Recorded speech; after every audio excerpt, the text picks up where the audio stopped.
Hello, everyone, and welcome to the first TESOL Pathway podcast.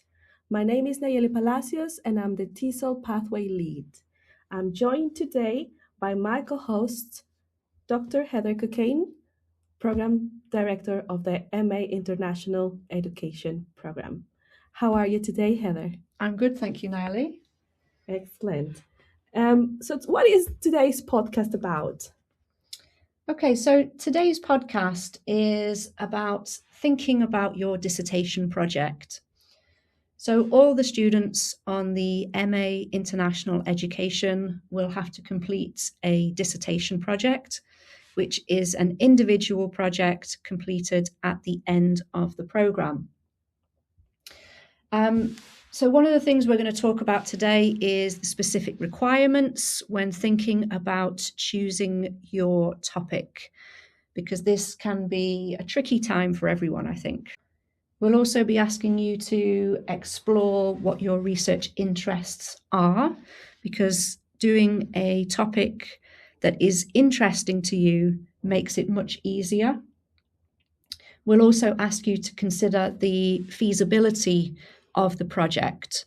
So, for example, you might want to choose a particular topic, but it could be something that's actually quite difficult to research. So we're going to be asking you to ask yourself lots of questions. So let's start. First, we need to think about the must-haves.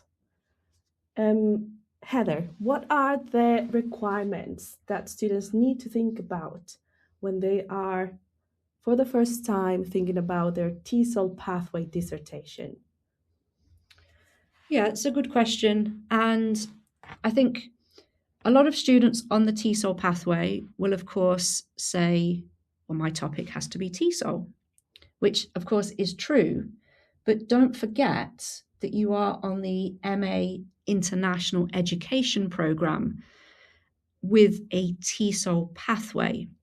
So, first of all, you have to ensure that your topic and your dissertation focuses on international education more broadly. And then, of course, you're specializing in the specific area of TESOL. The other thing to think about is, what do we mean when we say TESOL? Nahielly, could you expand on this a little bit for us? So, TESOL is a professional field, an academic discipline focused on teaching English to people whose native language is not English, regardless of whether they are learning it in an English-speaking country or abroad. Now, the TESOL ecosystem involves different individuals. On one hand, we have the educators or the teachers who deliver language classes in schools, universities, or private language institutes. And on the other hand, we have the learners, so students of all ages, from immigrants and refugees to international students and corporate professionals who are seeking English proficiency for social, academic, or professional reasons. I want to put the emphasis on this purpose, this either social, academic, or professional reason to study English, the English language. Because in the past, we have had students who think that because they are international students, that makes them ESOL students, and that's not the case.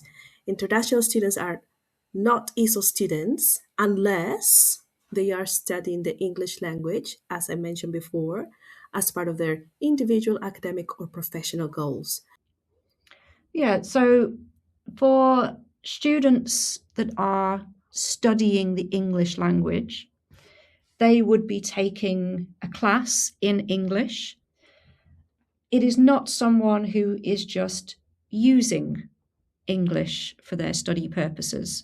So, for example, international students at the University of Manchester, they are using English to study, but they are not actually studying English.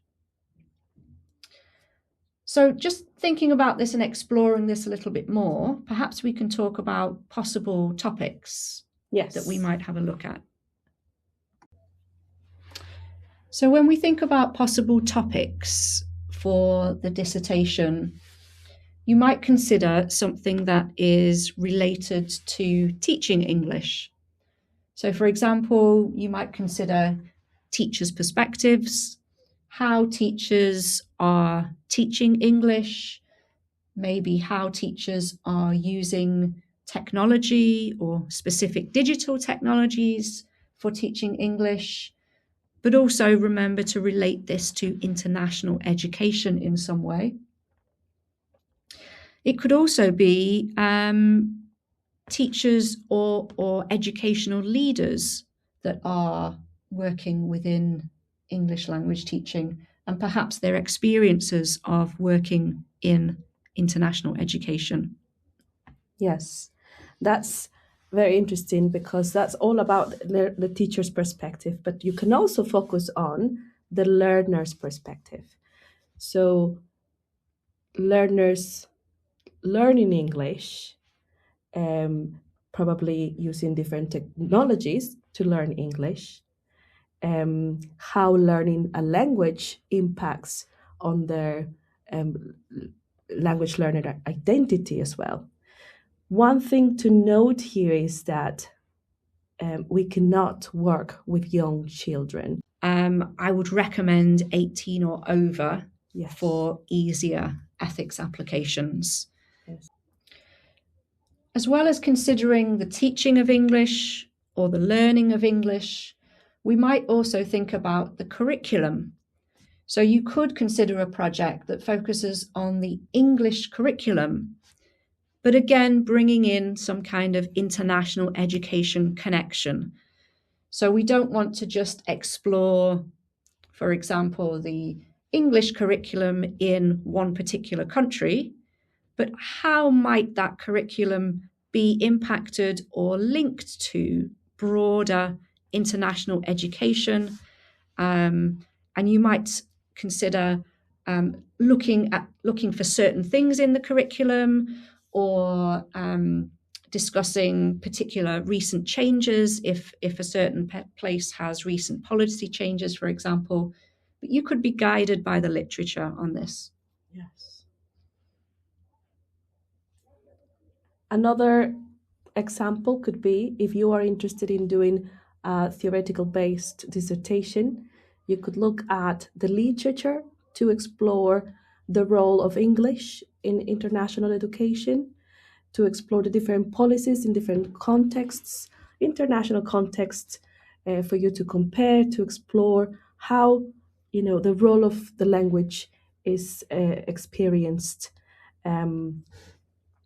So quite a few examples for you to think of. The important thing is that you are aware that your dissertation needs to have two dimensions: the international education dimension and the TESOL dimension. Now, let's reflect on your MA International Education journey. You will start semester 2 very soon, or you are probably already in semester 2, and you will be meeting your supervisors very, very soon. So we will encourage you to contact them and arrange the first meeting with them. And you want that meeting to be productive. So we will ask you to bring something with you to that meeting. And that thing that you will bring is a reflection of what you've done so far, some ideas about potential topics that you might want to explore. So the things that you need to think about, or the questions that you need to think about, are which units you have completed so far, and what kind of assignments you have written about. This is if you are starting from scratch and you are still thinking about a potential research topic. By thinking about these two questions, you are pretty much reflecting on potential ideas for a topic. What other questions do you think they need to think about, Heather?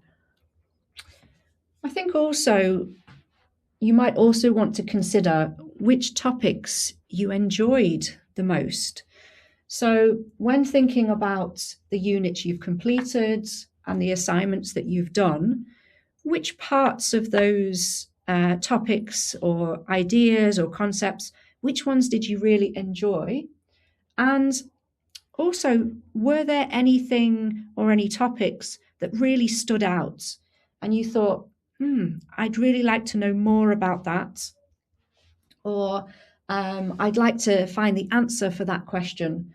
And perhaps think about why these were important and why you might want to do your research topic on these particular themes. I think that a dissertation does not have to start from scratch. You know, the seeds are often in the work that you've done in the past, isn't it? Certainly. And even if you have completed your research methods and you've done a literature review and picked a particular topic, and then you start reflecting on all of your other studies throughout semester one and think, actually, maybe I want to make a change. Can they still do that at this point? Yes, they can, definitely. The idea is to get you thinking about that, topic that you will be enjoying the most, because you will spend time thinking about the topic, reading about the topic, working with the topic. So you really want to do something that you will enjoy. So, Nahielly, if students have reflected on their learning from semester one, they've looked at their assignments, they've considered their modules, and they still don't have a topic, what can they do? Well, that's very interesting because it does happen quite often that students really are thinking about a brand new topic, especially with semester two and new units being taken and new topics being explored. They might want to think, oh, you know what, I really want to explore this new idea, this topic. Both options are fine. That's the first thing to know. But if it's a new topic, you'll need to do some groundwork. So you should engage deeply with academic literature, explore that topic, especially if it's coming up in one of your units or as part of one of your units. And it's always useful to discuss these ideas with your peers and obviously with your dissertation supervisor. Now, if some of you already have a topic because you have explored this topic as part of one of your units or you've written about this topic as part of one of your assignments and you're not starting from zero, what are the kind of questions that we need to think about?